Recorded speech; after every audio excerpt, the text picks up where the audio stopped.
Bonjour à tous et à toutes. Bienvenue à l'émission Témoignages de vie. Je m'appelle Alex Saraf. Je suis votre animateur des radios. Je suis psychopédagogue de formation, auteur du livre La psychologie pour apprécier l'humain qui a été publié chez Béliveau Éditeur. Et je suis aussi conférencier. Donc, à Témoignages de vie, on reçoit des invités qui sont résilients, rayonnants et qui, en fin de compte, qui sont aussi inspirants, qui ont leur histoire de vie, qui peut être une histoire de vie aussi qui est belle, qui est heureuse en fin de compte, ou ça peut être aussi une histoire de vie où il y a un événement qui a eu lieu qui aurait pu être difficile ou triste ou triste. Donc, à témoignage de vie, je vous souhaite la bienvenue à cette émission, chers auditeurs et chères auditrices. Et à témoignage de vie, comme je vous ai dit, nous avons des invités spéciaux. Et les invités spéciaux, ce sont les psychologues et les sexologues. Donc, aujourd'hui, parmi ces invités spéciaux, nous avons la psychologue Joanne de Montigny. Bonjour, Joanne de Montigny. Bonjour. Bonjour, ça va? Comment allez-vous? Je vais bien, Alex. Merci de m'inviter. Je vais très bien. Je suis très heureuse de faire cette entrevue avec vous. Parfait. Merci infiniment d'avoir accepté mon invitation. C'était vraiment gentil de votre part. Donc, en fin de compte, moi, je vous ai invité parce que je me rappelle que, en fin de compte, en avril 2012, j'ai assisté à votre conférence que vous avez donnée au Centre Saint-Pierre, parce que j'habite au centre-ville de Montréal, comme j'avais dit dans les autres épisodes de témoignages de vie. Et j'ai assisté à votre conférence et j'ai acheté aussi votre livre que vous m'avez gentiment autographié en fin de compte. Et je me rappelle que j'avais en fin de compte vos coordonnées. Donc je vous ai contacté et merci infiniment d'être aujourd'hui une invitée spéciale en tant que psychologue ici à Témoignage de vie. Donc je vais vous présenter à nos auditeurs et à nos auditrices et ceux qui vont aussi regarder cette vidéo de l'enregistrement, en fin de compte, de l'émission qui va être hébergée sur YouTube, Alex Saraf, ma chaîne YouTube Alex Saraf, auteur, animateur des radios, conférencier. Donc, vous êtes psychologue, donc Joanne de Montigny, vous êtes psychologue depuis de nombreuses années, depuis plus que 35 ans, je dirais. Vous êtes aussi conférencier reconnu, en fin de compte, renommé, je dirais, et vous avez donné plusieurs conférences au Québec et aussi en France. Vous êtes aussi auteur ou autrice, qu'on dit. Vous avez écrit et coécrit plusieurs livres, en fin de compte, quatre. Et en fin de compte, vous avez un premier livre qui a été publié en 1985, on y reviendra. Vous avez co-signé, ça veut dire coécrit un livre avec Marie de Hennezel, c'est ça?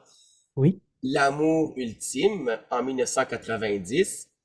Et vous avez aussi écrit le livre Quand l'épreuve devient vie en 2010, en fin de compte, que j'ai avec moi.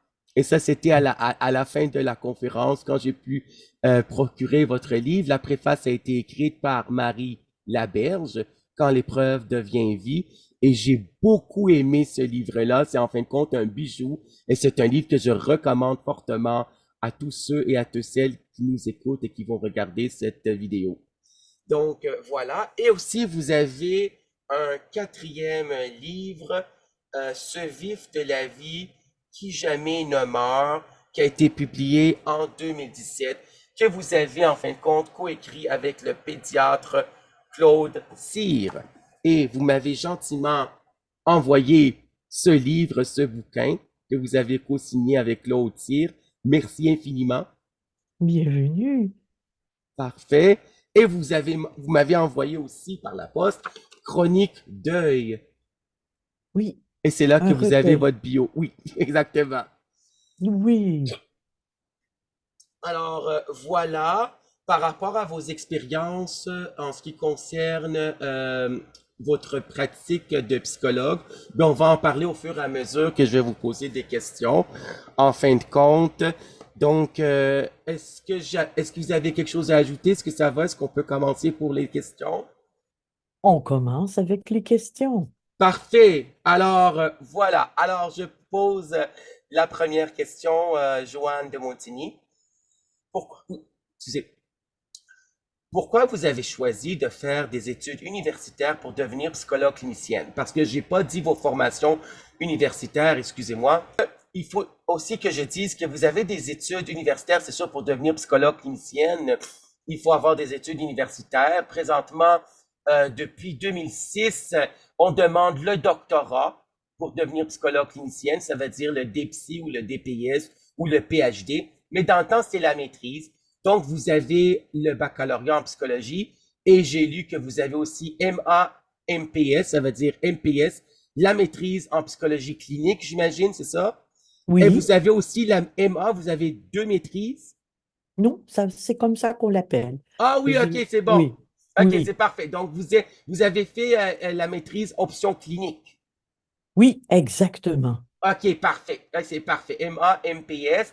Et vous êtes aussi une scientifique parce que vous avez écrit des articles scientifiques dans des revues, en fin de compte.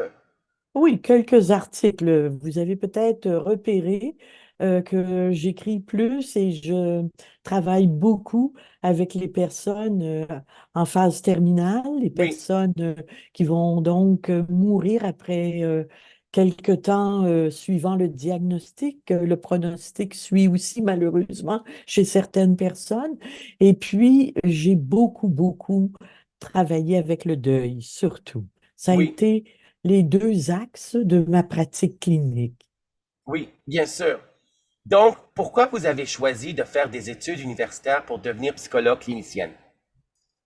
Ah bien, je vais vous dire, c'est une seconde vie qui m'a fait choisir ce merveilleux chemin de retourner aux études universitaires et d'ouvrir un nouveau volet de ma vie.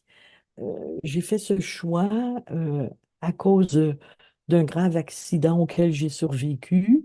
Après une longue convalescence et beaucoup d'aide, j'ai compris que j'avais le goût non seulement de vivre encore et encore, mais de redonner à ceux et celles qui m'avaient tant aidé. Donc, de redonner à d'autres pour dire merci à ceux et celles qui m'avaient moi aussi aidé. J'ai choisi la psychologie, je dirais, de façon pleinement consciente, de façon avec un consentement incroyable, où je savais que pour moi, la relation humaine était au cœur de mes priorités. Et quoi d'autre que la psychologie pour nous amener dans l'intimité de l'être. Et j'ai pensé en allant sur les bancs universitaires que j'allais déjà découvrir tout un monde, les gens d'abord qui allaient m'enseigner des mentors, et puis ensuite les gens avec qui j'allais étudier, pour ensuite me consacrer aux personnes qui souffrent et avec qui je voulais découvrir un sens pour paraphraser le beau titre du livre de Viktor Frankl, découvrir un sens à la vie, à leur vie, avec eux, en marchant sur le même chemin pour assister à à leur découverte même. Oui, bien sûr, mais ça me fait énormément plaisir que vous êtes là et en tant que psychologue clinicienne, parce que ceux et ceux qui ne savent pas, moi aussi j'ai des études universitaires en psychologie. J'ai fait le baccalauréat en psychologie, puis la maîtrise en psychopédagogie. J'ai pas fait psychologie clinique, j'ai fait psychopédagogie, qui est un champ de spécialisation en psychologie où on étudie l'apprentissage, la dynamique de groupe, l'interaction prof-élève. Puis j'avais enseigné aussi dans quatre cégeps à Montréal en psychologie. En fin de compte, j'ai enseigné en psychologie dans quatre cégeps en tout dans ma carrière de professeur. Donc, je suis vraiment content que vous soyez là. Et en fin de compte aussi, on va y revenir à cet événement-là par la suite. Et je vais vous poser la deuxième question. Quelle option ou quel volet spécialité vous avez choisi et pourquoi? Oui. Alors, tout de suite, j'ai réalisé, parce que je dis souvent en riant, on est né avant le diplôme. Et Oui, j'ai réalisé que je serais heureuse dans une approche humaniste. Ça me oui, ressemblait beaucoup. Alors donc, avant de tout connaître de cette approche, j'avais cette intuition que c'était celle qui allait bien se marier avec qui je suis, c'est-à-dire dans l'option euh, que j'ai choisie à l'époque et toujours par la suite, de travailler auprès des grands malades, des personnes qui allaient mourir et des personnes qui les accompagnent et donc par la suite en deuil. J'ai compris que l'approche humaniste était celle tout à fait indiquée oui. pour que je puisse faire mon travail euh, en toute connaissance